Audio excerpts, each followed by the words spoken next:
आज बतौर कृषि मंत्री मैंने कृषि पशुपालन और सहकारिता विभाग का हम लोगों ने समीक्षा बैठक किया, जिसमें सभी उच्च अधिकारी उपस्थित रहे। और इस बैठक में विशेष रूप से हमारा उद्देश्य था कि हम लोग समझें कि हर एक वर्टिकल में, हर एक जो विभाग के विंग है, उसमें कौन कौन सी योजनाएं अभी जारी हैं और हमारे चुनौतियां क्या हैं जो आने वाले कुछ एक महीना में जो हमारी बजट है उसको हम लोग पूरे तरीके से उपयोग कर सके। काफ़ी विस्तार से ये बैठक चला, काफ़ी लंबा बैठक चला, बहुत सारी चीज़ें निकल के आई हैं, मगर फिर भी क्योंकि विभाग इतना गहरा है, ये संभव नहीं है कि आप एक ही दिन में सब चीज़ों को समझ के सभी चीज़ों का निष्पादन हम लोग कर ले, मगर एक अच्छा शुरुआत रहा है। और विभाग के अधिकारियों के साथ भी एक तालमेल बैठाने का प्रयास रहा है हमारा। हमारे विभाग के जितने भी उच्च अधिकारी हैं उनको निर्देशित किया गया है, क्योंकि मैं सबसे युवा मंत्री भी हूं, तो युवा विचारों के लिए एक खुला दिमाग रखे, गहरी समझ रखे, ताकि हम नए चीज़ों को कर सकें। और विचार और आइडियाज़ केवल मेरे तरफ से नहीं, वो ज़मीनी स्तर में कहीं से भी आ सकता है, किसानों से आ सकता है, हमारे कोऑपरेटिव्स के सदस्य से आ सकता है। तो हम सभी को वो एक ओपन माइंड रख के काम करने की आवश्यकता है।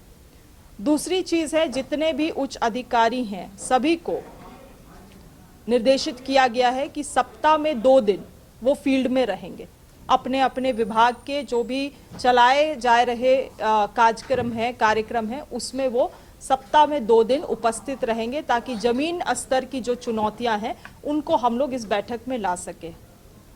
हम लोग महीने भर इस बैठक को भी लगातार करेंगे, ताकि जो चुनौतियां हैं वो लगातार हमारे सामने रियल टाइम आ सके।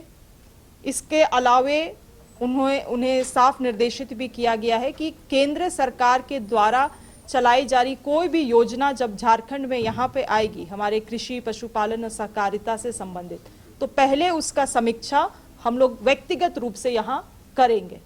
जब हमारे राज्य सरकार उन योजनाओं से कन्विंस्ड रहेगी, तभी हम लोग आगे उन योजनाओं को लेकर आगे बढ़ेंगे। साथ ही साथ 3 चीज़ों में विशेष ध्यान रहेगा आने वाले समय में। जो एफपीओज हैं उनको हम लोग और कैसे बढ़ावा दे। दूसरी चीज़ है, जो मवेशियों के लिए जो बाज़ार होती हैं उन बाज़ारों को हम लोग और कितना कैसे दुरुस्त करें, बढ़िया करें। और जो किसानों को दुविधा होता है, जो दिक्कतें होती हैं मवेशियों को खरीद बिक्री करने में, उन चीज़ों को भी हम लोग कैसे दूर करें। इसीलिए जो बाज़ार हैं, ग्रामीण बाज़ार हैं, मवेशी बाज़ार, उनको एक्सपैंड करने के लिए भी हमारा फोकस रहेगा। साथ ही साथ आप देखे होंगे कि अभी बहुत सारे कोल्ड स्टोरेजेस बने हुए हैं, मगर जिस वजह से भी वो फंक्शनल है नहीं, तो नए कोल्ड स्टोरेजेस के प्रोजेक्ट के बजाय जो ग्रामीण क्षेत्र की बाज़ार हैं उनको हम लोग कैसे दुरुस्त करें, उसमें भी हमारा गहरा ध्यान रहेगा।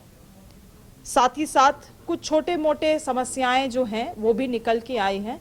हमारा प्रयास रहेगा कि इन ऐसी विभाग बैठक करने के बाद हम लोग धीरे से फिर ज़मीनी स्तर में अपने स्टेक होल्डर्स के पास जाएंगे, चाहे हमारे किसान हो, चाहे हमारे कोऑपरेटिव्स के सदस्य हो, समिति के सदस्य हो, और उनके साथ भी हम लोग बैठक करके समझने का प्रयास करेंगे कि सरकार ज़मीन से कैसे योजनाओं को बना सकती है, केवल इस बंद कमरे से नहीं। तो इन्हीं सब चीज़ों में बहुत विस्तार रूप से बैठक हुआ है और मुझे लगता है कि नए ऊर्जा के साथ हमारी विभाग काम करेगी, क्योंकि हमारे डिपार्टमेंट के सभी लोग, मुझे जो फर्स्ट परसेप्शन में लगा कि सभी उत्साहित हैं एक नए दिशा में काम करने के लिए। और मैं एक बात और भी भूल रही हूँ, मेधा डेयरी को भी प्रमोट करने के लिए और उस ब्रांड को भी और एक्सपैंड करने के लिए भी हमारा विजन और फोकस में आज चर्चा हुआ है। तो सभी लोग उत्साहित हैं और मुझे लगता है एक नई ऊर्जा के साथ हमारा डिपार्टमेंट काम करेगा, क्योंकि हमेशा कृषि विभाग को बहुत नज़र से देखा गया है कि क्या ही ज़्यादा से ज़्यादा कर सकते हैं, मगर मैंने हमेशा इस बात को कहा है कि इस विभाग में अपार क्षमता है और हम लोग गहराई से चीज़ों को समझ के काम करें और जो हमारे एक्सपर्टीज़ हैं, चाहे इस राज्य में या अन्य राज्य में, उन एक्सपर्टीज़ का भी मदद लेके काम करें तो हम लोग बहुत बेहतर इस विभाग में कर सकते हैं। तो आप लोगों को यहाँ आने के लिए सभी लोगों को बहुत बहुत धन्यवाद, और इसी तरह से आप लोगों का विशेष ध्यान हम लोगों के विभाग में रहे, क्योंकि क्या होता है कि हमारे कृषि भाइयों को बहुत सारे चलाए जा रहे योजनाओं के बारे में जानकारी भी नहीं होता है। तो आपके माध्यम से लोगों तक ये जानकारी पहुंच पाए, और क्योंकि आप भी कई सारे ग्रामीणों से मिलते रहते हैं, आपका भी कुछ सुझाव अगर हमारे पास आए तो निश्चित रूप से उसको लेकर आइए। धन्यवाद। मेरा भी अनुभव बहुत सेम है, आपने सही सवाल उठाया है कि बहुत सारी योजनाओं का जो संदेश है वो ग्रामीणों तक पहुंच नहीं पाता है। मैंने इस बारे में चर्चा भी आज किया, तो जो निकल के आया है कि बहुत सारे जो वर्कशॉप और सेमिनार्स होते हैं वो रांची जिला तक ही सीमित रह जाते हैं। तो हम लोगों ने निर्देशित किया है कि हमारे विभाग के जो लोग हैं वो एक कैलेंडर बना लेंगे कि ब्लॉक वाइज हम लोग कैसे इस कार्यक्रम को करें, ताकि ये जो वर्कशॉप और सेमिनार्स है वो ब्लॉक में भी इसका मैसेज जा सके। में है तो और इसकी खेती कौन करे? नहीं, उनका जो पहला सवाल है, आपने जो कहा कि हाँ खरीफ क्रॉप्स में जो होता है उसमें किसानों का ज़्यादा ध्यान रहता है। देखिए, इसमें जवाब ये भी है कि पारंपरिक रूप से झारखंड जैसे राज्य में खरीफ उत्पाद में ज़्यादा ध्यान रहा है, रबी में ज़्यादा कम रहा है। तो ये विभाग के लिए भी एक चुनौती है, मगर मुझे लगता है अवेयरनेस से और सही दाम अगर उन्हें मिले तो निश्चित रूप से हम एक शिफ्ट देख पाएंगे।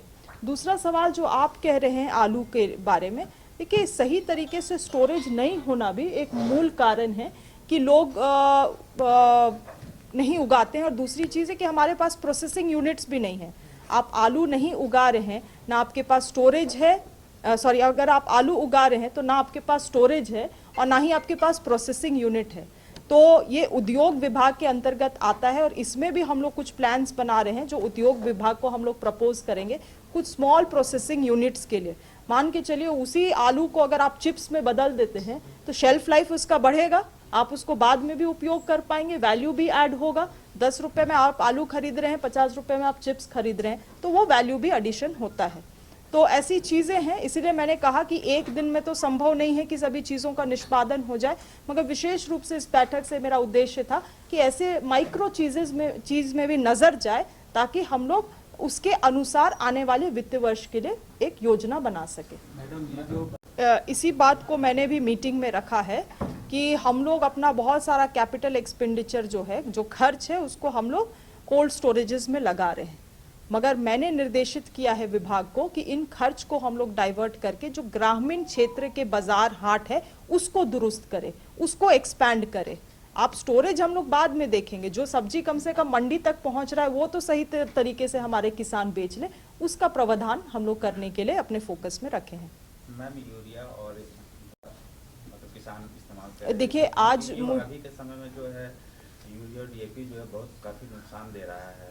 देखिए, आज मुझे ये बात पता चला है, जो कि बहुत आश्चर्यचकित करने वाली डेटा है, कि हमारे राज्य में अभी भी फर्टिलाइज़र का जो यूसेज है वो बहुत कम है।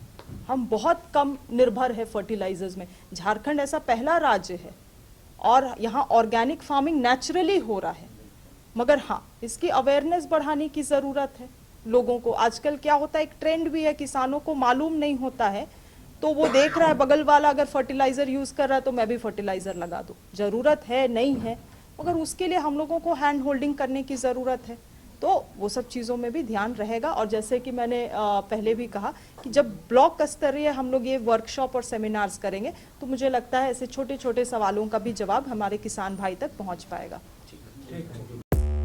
5 राज्य, 61 शहर, 150 प्रोजेक्ट और एक वास्तु विहार। नई सोच, नया घर। बनाए रखिए अपना प्यार, सेवा में है वास्तु विहार।